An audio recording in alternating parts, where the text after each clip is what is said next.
होय, मी जाणतो तू चिंतित आहेस. तुला मार्ग सापडत नाही ना, म्हणूनच सांगतो, अशा वेळेस ठाम राहा आणि जे सांगतोय आत्ता ते शांत चित्ताने ऐक. मनातील चिंतेवर लक्ष केंद्रित केलंस तर ती चिंता तुला खाऊन टाकेल. आभाळात अनेक ढग भ्रमंती करत असतात. त्यातला प्रत्येक ढग आपण मोजायचा नसतो. जे तुला करायला आवडतंय ना, त्यावर लक्ष दे. त्यात स्वतःला गुंतवून घे.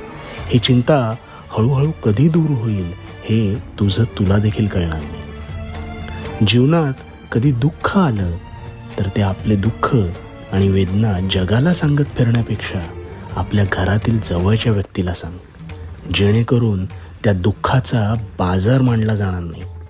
आणि भिवू नकोस, मी तुझ्या पाठीशी आहे.